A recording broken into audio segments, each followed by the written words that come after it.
We are talking about Black fathers in the home. So we have had three others come up and tell us all their history about how they grew up, your childhood, what was it like. So we're going to start there with you. The floor is yours. Well, okay. So, history. Let's go on with okay, I'm part of a three siblings home. It began in a regular mother and father home. Now, as a kid, I witnessed because in case you don't know this, I'm older. So you might not see that on camera, but ooh, just in case, I just wanted you to know. Okay, so when we was growing up, my dad was in the home in the beginning. It was, but my memories of my dad in the beginning were horrible. Now that I'm here, and when we was kids, we didn't see the horribleness, but and we was definitely poverty stricken. And I remember one time when Mom, we had to wait to eat until the dinner time, so we wouldn't go to bed hungry. That's a real story. I'm not making that up. That's a real story. The house we live in was horrible. My dad, in the beginning, to me, it was regular. I didn't see the struggle in the beginning. I got regular memories like a child in the beginning. I remember one time we lived in this 2-story house, and on the second floor, me and my sister, my sister is younger than me, so of course she's toddler ages, and my brother is a baby. So we used to play on the second-story roof. We used to go out on the roof. We were just child neglected back in those days. I'm Generation X, so Generation X raised themselves. So we played out on the roof. But one day, my dad was coming home because he sung quartet music. In case anybody don't know what quartet music is, it's a gospel style of music, genre of music. So my dad came home from rehearsal and saw me in the window like this. And my dad came in and beat my high parts. I still got a scar from that. I think that's literally child abuse. But nonetheless. Oh, no. Do you? Yeah, I do. I really got a scar. Child abuse? Okay. But yes. But, those are real memories in the beginning. And then it just came a year that we went and moved with my grandma, my mother's mother. And I didn't see my dad. My dad just disappeared. For a minute, we didn't see him. We didn't know where he was. And, of course, they didn't talk to kids. So, in my day, we knew nothing. In this day, you might even hear something to know a little bit about what's going on. Not in my day. You knew nothing. You was just affected. Whatever was going on, you just in it. So, we didn't see my dad for a minute. And then one Christmas morning, my dad just came in. We had all this conglomerate of Christmas presents. I remember that. Because my grandma had bought us Christmas and my dad had bought us Christmas. And, I just remember that Christmas. I got a bike and everything. I got everything. I got a lot of stuff. I just remember that. And when my dad came back, it's like he was back, but not back. So my dad wasn't an absent dad, like totally absent. Like, I don't know who this nigga is, but he was present. I mean, I know who he is. He just don't live in our home. Right. So my dad wasn't the worst of the worst, but not having him in our home really affected us as a family. So it's three of us. I'm the oldest. And You're gonna go into the second question if you oh, get the answer and how it affected you as a child. oh, well, That wait. was Oh, the hold next on. question. Well, am I at the, because, am I at the next, I'm still talking about my history though. Okay, well go Okay, ahead. okay. So, as when, at a certain point after dad showed back up, he didn't come back into the home. He was going through his dating life. My mom and dad were now separated. So now we're in a separated period of our family, which was new still to us. They're not telling us anything. We just in it. So my dad is dating. So now seeing my dad with different women is a little different than what we were used to because it was just dad and mom. But now, whenever we go see my dad, he's dating different women. Now, I'm the kid that didn't care who you dating, as long as you dad to me. Right. So, as long as you dad to me, I don't really care who you dating. You know, that might not have went the same with my siblings, but for me, it didn't matter.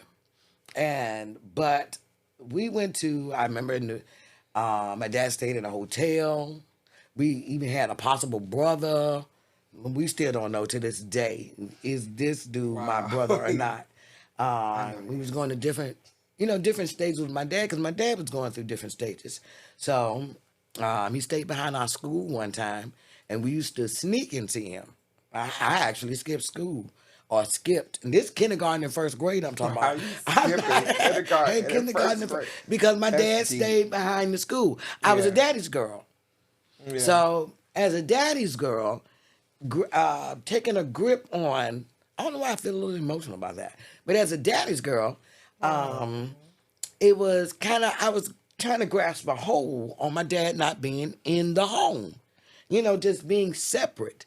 Because my dad, um, in spite of all he was doing, was like a superhero to me.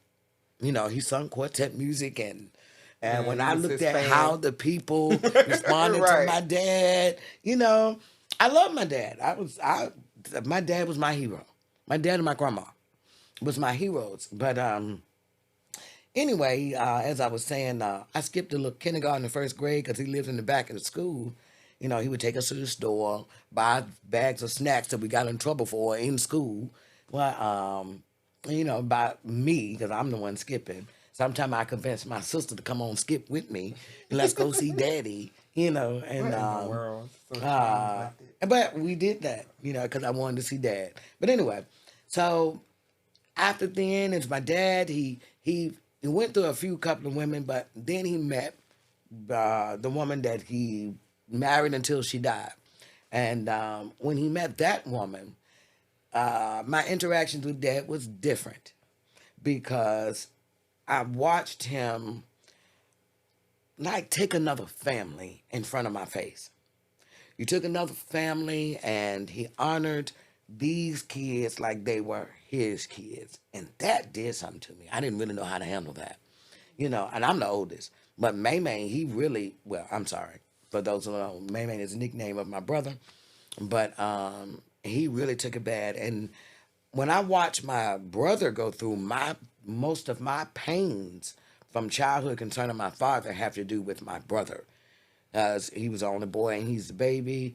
He's a mama's boy. He obviously needs a man in his life.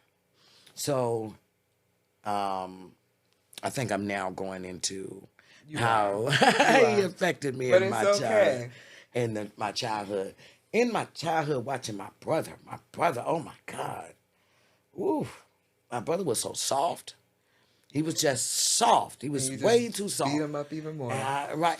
But but as a kid, I knew he needed a male figure. I tried to fill those shoes. Yeah. I really did. I tried to be the bigger brother, what he needed. I tried to teach him how to be a man, and it just didn't seem like he was working, because we were missing some of the obvious things. Like my brother played Wonder Woman with us, so we grew up in Wow. the era of Wonder Woman, and so he played Wonder Woman with us. But he didn't have any brothers, so we didn't see that as bad when we was growing up. We played like kids, Yeah. and everything was fine. He felt he hurt himself playing Wonder Woman. I'll never forget that. But it was very obvious that he needed a father. So I the tears, the aches, I took him out there. When my man got in trouble one time, guys, for pulling a girl's pants down outside. When he got in trouble for that, when he was getting in trouble, I was in the background going, yes. Yeah. Because he was so soft, I wasn't sure which way this was Whoa. going. This is Right. I wasn't sure which way it was going, and I was Wow. mad at Daddy the whole entire time watching all of this. I had it started building, Yeah. and then when he was, just taking care of this other family. He did act like he wasn't tending to us. That affected me. And then one time I got these are childhood issues, by the way. I no longer feel some of these ways, because I grew up and I matured, but these were things that affected me in my childhood. I remember I left a pair of shoes over my dad's house one time, and over him and his girlfriend's house. And when we went to go pick up my shoes, he never came to the door. He just sent one of her kids and yelled out the window, and they dropped my shoes from out of the bedroom window. He never came to the door. That thing scarred me until I was an adult. Yes, An I remember. older adult. You talked about this for many, So, many yeah, years. we did. But that thing scarred me until I was a whole adult. Because I didn't understand, why you didn't answer the door for me? I mean, my dad, I didn't understand him. He was over the top, and he was emotional. Now that I'm grown and I look back, Yeah. I realized that You were he's just over the very- top about things he probably should have been over the top about. But like, I remember when I bought my boyfriend, and I had my boyfriend, I said, let's go. Talking about the white dude? No. Oh, okay. No. I don't even know who you're talking about, but God bless America. But Not God I had bless this America. guy, his name was Barry Chapman. He was a big dude, and I called myself dating a safe dude.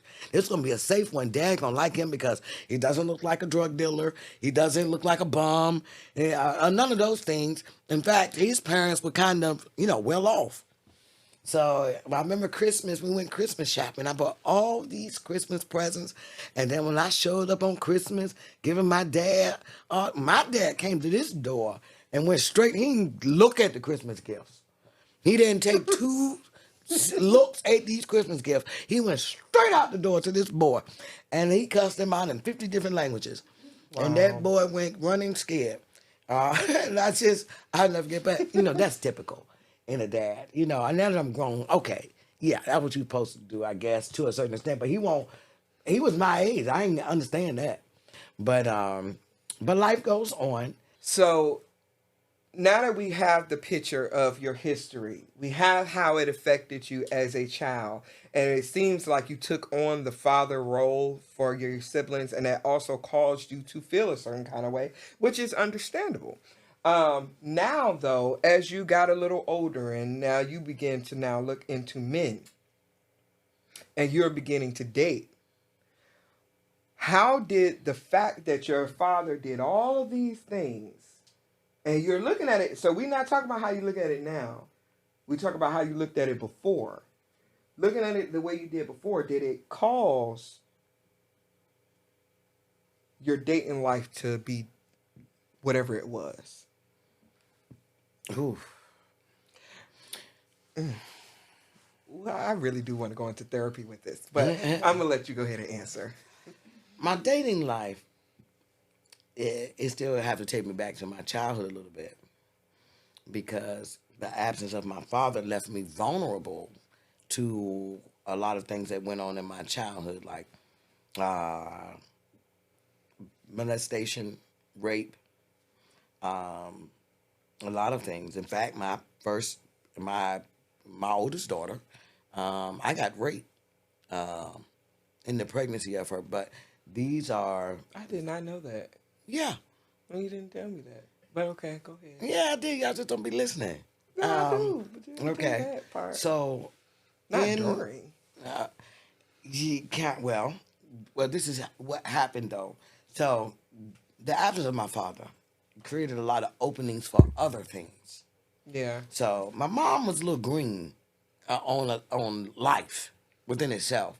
Yeah. So my dad choosing my mom was green. So as I'm older Well, now, she was the only child too, she was. so that brings on a whole And different. yeah, and she was raised up. She have her own history. So in her own history, she was so overprotected because of the abuse in her own life Yeah. that it left us though. She was green, and it left us to just fend for ourselves in when it comes to learning about the world. Yeah. So we were out there. Mom didn't see a lot of things that went on, not per se in my personal home, but maybe in my grandma's home. Uh, uh, it's a lot of things that went on that shouldn't have, that mom was just green and didn't see, didn't pay attention to. And me as a child, I don't know why why we choose not to talk or say something.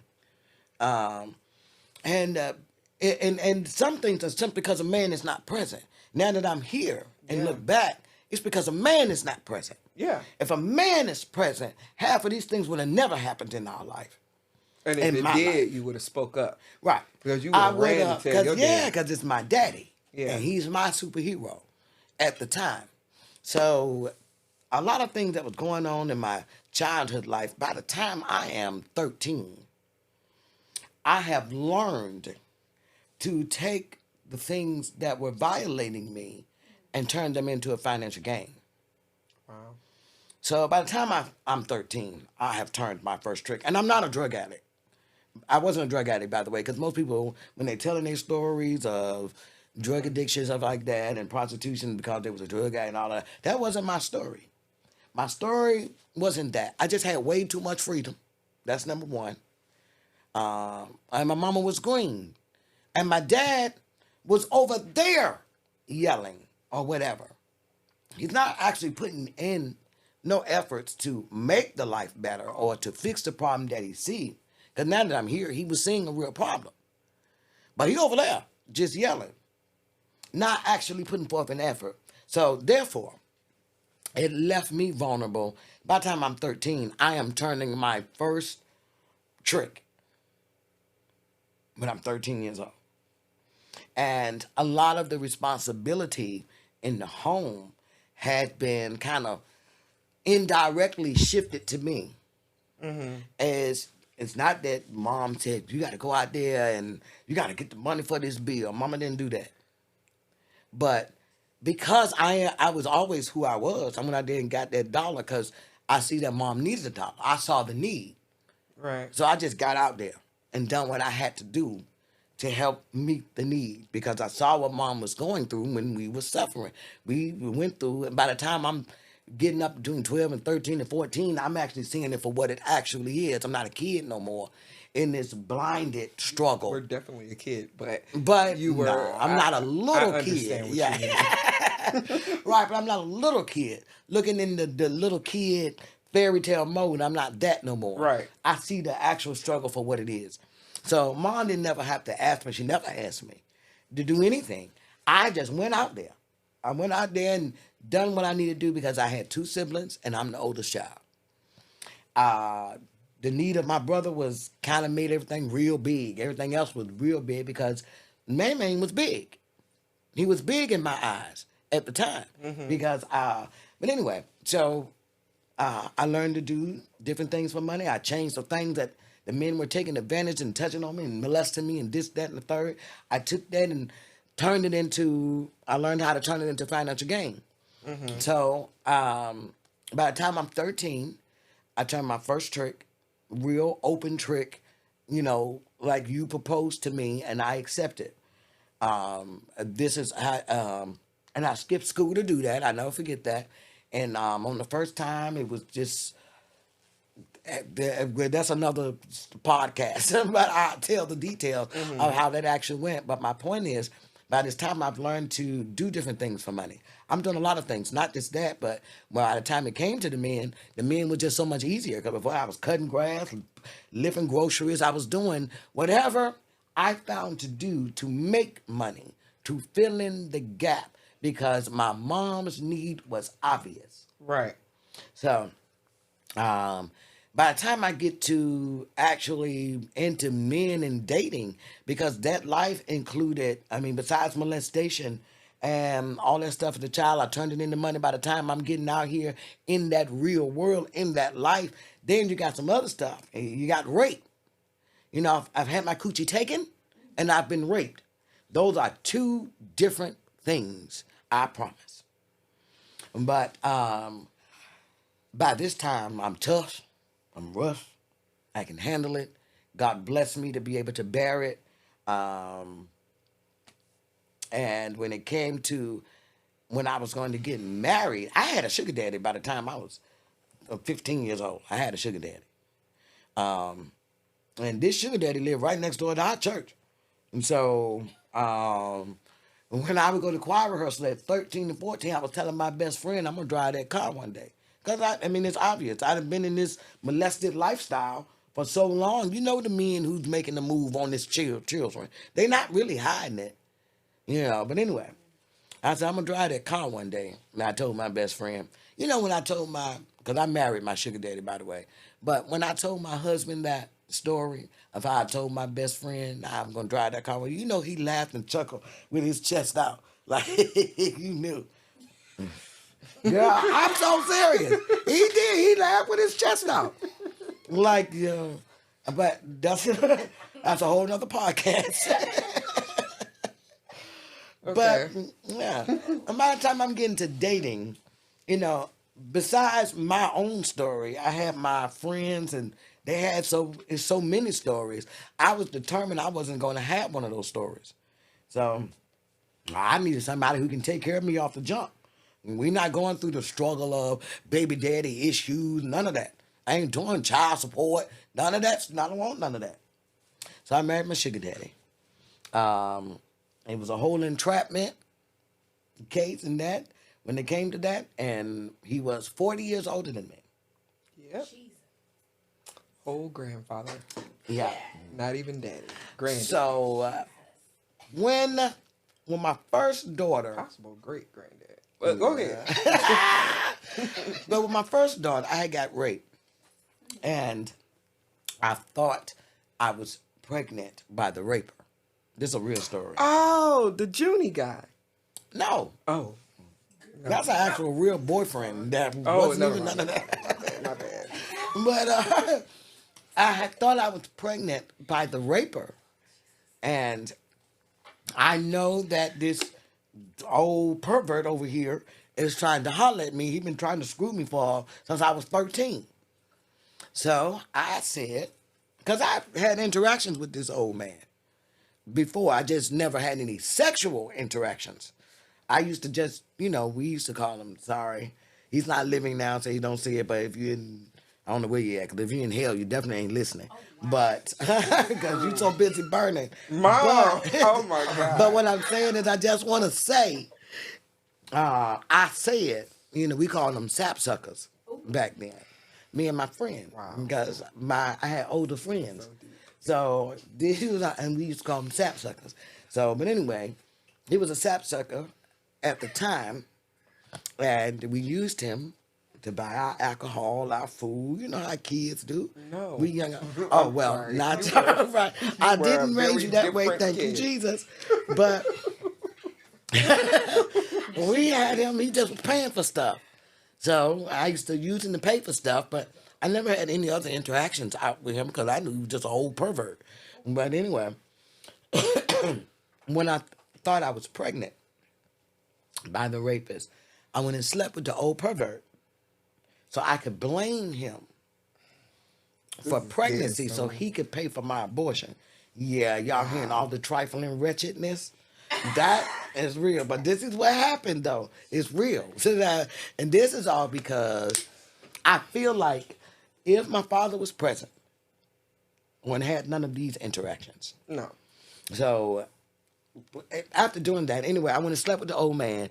I actually wasn't pregnant by the rapist. Long story short, I was pregnant by the old man. Then you got pregnant by the old man. By for the real. old This man. is so sad. So, yeah. Wow. So, my oldest daughter is actually a daughter of her sugar daddy father. So, And that's the truth. And I end up, because I was so scarred by my life and those I'm connected with all day life and all the traumatizing story, I wasn't about to do that. So I wasn't about to have the same story as my mama. I was not going to have another, well, I ain't going to call his name, but I'm not going to have another my daddy stories with me. So I married somebody who could take care of me, who wanted to take care of me, who I knew that was going to be there. And he was, you know what I'm saying? I don't, now the sad part of that chapter of my life was me. But he stayed married, and I do give kudos to Nick for the capacity that he was in. He was older. He didn't really know a lot. I probably could have been, if I had been better, he would have been better. But I wasn't. I did all the worst things you can think of, because by this time, I'm also a drug addict. I got introduced to drugs when I was 18 years old. And that is because my whole... Okay. And how deep do you... Because, this goes to chapters and layers deep. This is too deep. Right. because of the time. Right. Yeah. But I do want to bring you back to go in depth in these things, because we do have another segment that talks about the actual street life too. Yeah. And street life is where this conversation needs to go. Yeah. However, the it's really sad, because you are my mom, and when I really sit back and hear your story, it's really heart-wrenching, because it's you went through a whole different life than I did. Like, I just had this whole just happy-go-lucky, good childhood, for real. And then it's like, to hear the gruesome side, it's like, especially coming from the man that actually raised me. Right, because I didn't get to that part. So this for those that don't know, her father, once the street life did come in, somebody had to come in and take care of her children. So her father came and took custody of us. And so we literally had, when I say the total opposite life, it was just total opposite. So when I do hear it, I go back. I have these conversations with Granddaddy literally at least about 10 times a year. This is no lie. I cannot make this up. As long as the relationship is stretched, I'm going to say stretched, because it's not broken anymore. Yeah. You guys have begin the mending process. So it's not broken, but it's still stretched. Yeah. So with it being stretched, I'm still consistently having these conversations trying to figure out what is happening, what went wrong, why is it still this way? And a lot of times, the child outlook and the adult outlook is like two different things. And coming from the Juanita, because I am now, this is what's so funny about this whole thing, I am now the other woman. That you know how you said the Juanita. You're the Juanita of your own personal. I am. Yeah. So now I'm able to see things in a whole different outlook. Right. Yeah. Because I see the relationship that Grandma Nancy and well, I didn't mean to, my bad, I don't want to call her name. But the relationship that Grandma and Granddaddy had is very, when I say extremely similar to the relationship of my husband and his baby mama. Yeah. And now it's like, I can see from the male perspective, because I'm with the male. Now, is the male definitely still making serious mistakes? Yes. However, I do believe that if it was a more open dialect, like you said, kids were told to shut up, go somewhere else. So y'all really didn't know anything. Y'all didn't know nothing that really was happening. Right. If it was more open, not in a disrespectful way, but to at least an understanding, therapeutic way. Yeah. I think a lot of your outlooks would have been a little bit better. And then also the outlook of you taking the role of father would have changed, because you would have never lost the connection.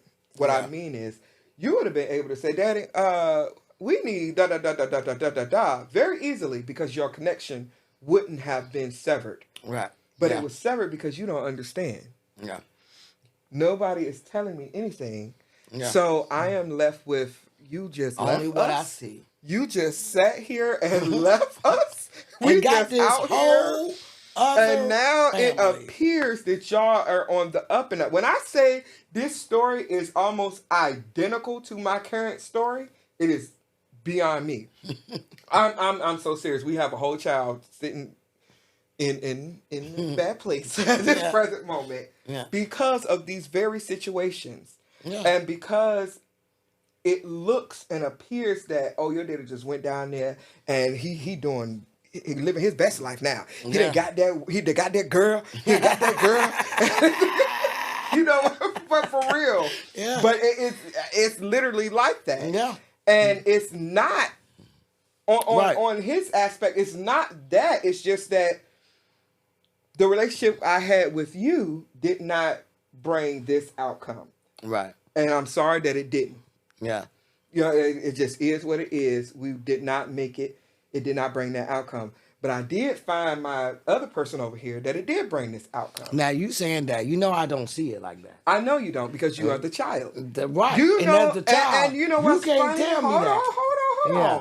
Do you know there's two children Mm-hmm. where one sees it the right way, and the other that's sitting in jail right now is the one that see it the way you see it. Well, yeah. How do you know which way I see it? All right, because you just explained it. Well, we no, just but sat I here and feel heard the like- whole story. So what you saying to me is, so you're basically saying that I do agree to just a smidgen bit, because he's the man of the house. Only because he's the man of the house. So are you saying you bought the light to this house? Now, I hate to toot my own horn, but I'm gonna have to toot it. So, I definitely did. I saw, like we were talking earlier before we were recording, we were talking about the Boaz that had the potential. Yeah. He has this great potential. I see it clear as day. You can be a king. You can be a king of this house. I see it, but you are not yet. Yeah. You need a queen to become the king. Yes. And that's, a lot of people don't actually know that's that. a true statement. You know, though. Adam was not whole until he. Never mind. We ain't even gonna get into that. That's I'm about to go. No, deep. he was whole. He But, was broken for her. So, But we go. That's a whole biblical another story. Whole biblical another story. But truth of the matter is, he does need that woman. Yeah. It is very important that you have the right woman, The wife. the wife, Yes. and that is what I bought. And when I bought that, it created a whole different husband. I agree. That's the part that I agree in. But the only part that I see differently on Dad's part, and I'm pretty sure the child is probably what I'm gonna call the name, is probably might have something like this. Yeah, it is. But identical. Is that my father is still the man. And if you're the man, I'm still holding you to some accountability because you're the pastor of your home. Right. So if you're not pastoring your home, you can't get mad at the flock. Because the flock ain't flocking. You ain't pastoring. Where your pastorness at? But what if he wasn't allowed to? Have you talked? Who gave him the authority? Because Oh, no, when you no, say no, not no. allowed, That's what that I'ma would say. go to the authority giver. I know we getting so deep into this conversation, y'all, but y'all just roll with us. What I'm gonna say is, throughout the years of conversations that I've had, it was multiple things done that you never knew about. Whole complete police call multiple times, almost completely shot by one because he was about to jump to fight the police. And Grandma Juanita just sitting there crying because it was like a whole big movie scene. But anyway, point is, it was a lot of times when he saw you on 36th Street. That was one of the times you was with. I do not want to call names because I believe she's a whole pastor now. But you were with a Pacific young lady. She's not a pastor from 36th Street. that I She's know a of. pastor. The lady that I'm about to call, I know she's a pastor. Oh, you gotta tell me about that because I don't know that. Your friend. She's your whole friend. But I promise you, I don't know who you're talking about that's a pastor right now. And if you talking about the friends that I know that's pastors, they want from 36th Street. Well, whatever street. I don't know what Okay. street it was Okay. specifically, but he saw you on a bad street. Whatever street might be 40th, 60th, 30th, I don't know. But Right. it was a street that was known for certain things. Okay. He was there doing certain things himself. Yeah, This was I the seen crazy him. part. And he saw you. And I saw him. Well, I don't know if he knew you saw him Yeah. because he definitely don't know that. But he saw you and immediately went to grandma about it. And when he went to grandma, it was a big old thing. He broke the window got broke. It was a big whole commotion to end up the police getting called at the Okay. end of the day. And this was literally the toxic relationship that went on for multiple years, all the way up until, for all the different stories that I hear, it's always really bad toxicity, all the way up until you got married. And when you got married, even that was toxic. He didn't even know. He literally say Nene and Shamika was just getting dressed for something. Not for my wedding. You was going to whether they went to or the not. They went somewhere. Fisherman Wharf for the what you call that? Repass. Not I the mean repass.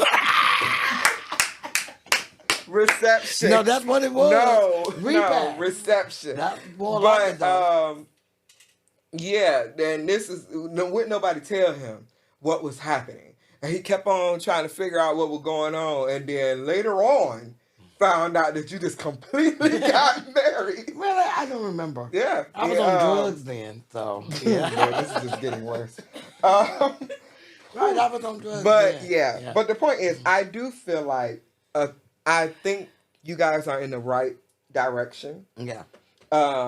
More conversations should happen, like my conversations. I Right. think I'm like the person in the middle having these conversations for no apparent reason, where it should be direct.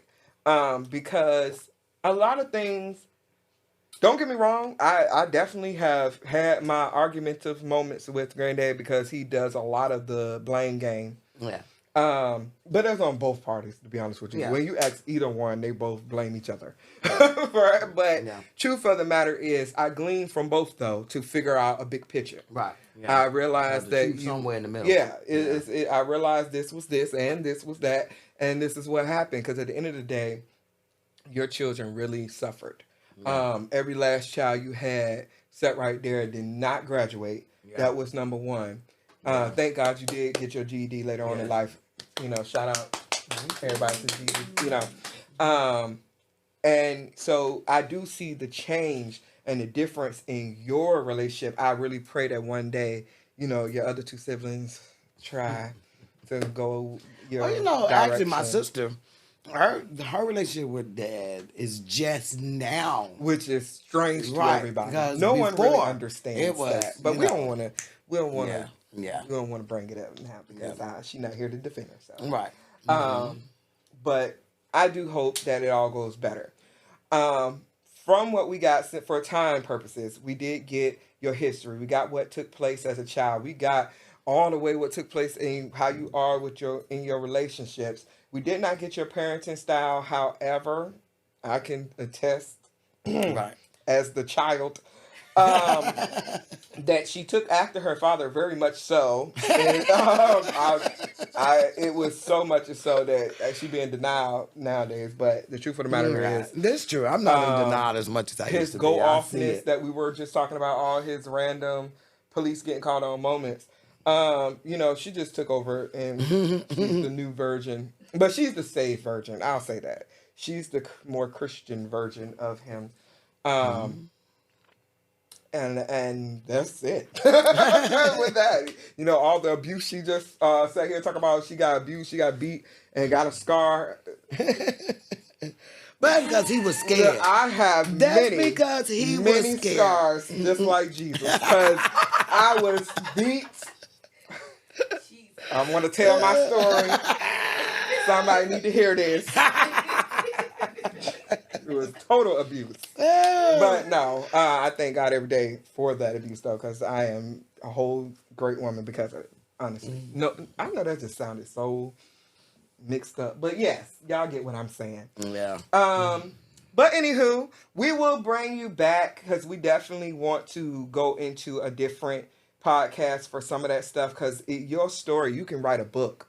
And I think you should write a book. So we want to encourage you, write all this stuff down because there's so many people out here in this world that have either been through it and is hush-hush about it or that have not made it out on the other side. They have not gotten to the healing process where they are able to have a relationship with their father now.